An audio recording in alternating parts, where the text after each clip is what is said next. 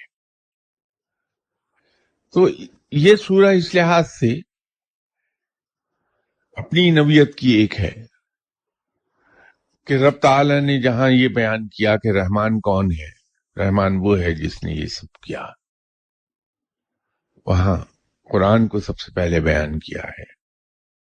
پھر میزان کا لفظ استعمال ہوا، توازن کا، میزان کے معنی میں اردو میں اس کو ہم ترازو سے تعبیر کرتے ہیں، لیکن در حقیقت اس کے جو چھپے وہ معنی ہیں وہ ایک ڈیلیکیٹ بیلنس کے ہیں جو ہمیں قائم رکھنا ہے ہر لحاظ سے، کہ عبادات اور دنیا کو جب لے کر ہم اکٹھا چلیں تو ایک ڈیلیکیٹ بیلنس ہم قائم کر لیں کہ عبادات سے متعلق جو فرائض ہیں وہ بھی خوش اسلوبی سے ہم ادا کر دیں، جو دنیا داری ہمیں نبھانی ہے، جو ہم پر لوگوں کے حق ہیں، والدین کا حق ہے، ہماری امیڈیٹ فیملی کا ہم پر حق ہے، رشتہ داروں کا ہے، دوستوں کا ہے، پڑوسیوں کا ہے، ہم وطنوں کا ہے،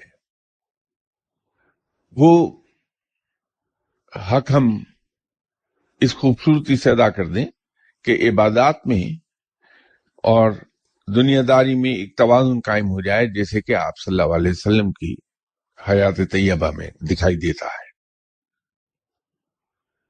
اس کے ساتھ ہی ساتھ لوگوں کے ساتھ جو انٹریکشن میں ہم آتی ہیں تو وہاں ایسا بیلنس قائم ہو کہ اس ترازو کا پلڑا لوگوں کے لیے ذرا جھکتا ہوا رہ جائے، ہم اپنے حقوق تھوڑے سے فورگو کر دیں، اپنے جو ڈیو ہے اس کو تھوڑا سا فورگو کر دیں، اور دوسروں کا ڈیو جو ہماری طرف ہے وہ ہم تھوڑا سا زیادہ ادا کر دیں.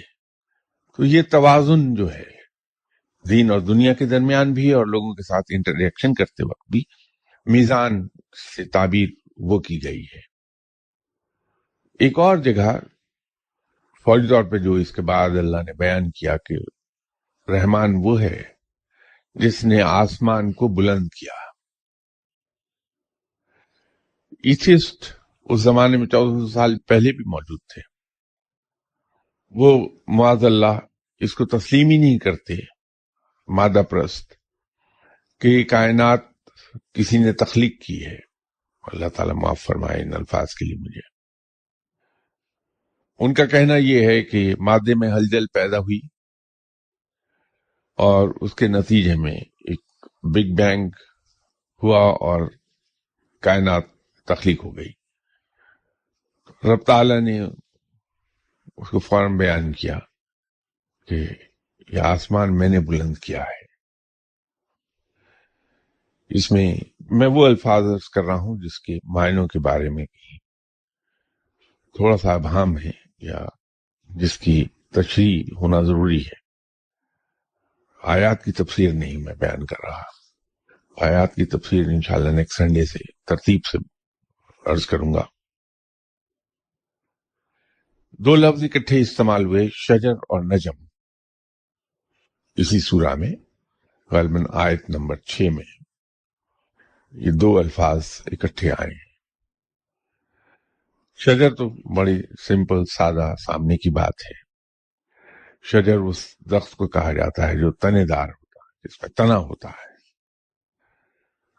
نجم کے دو معنی عربی میں استعمال ہوتے ہیں.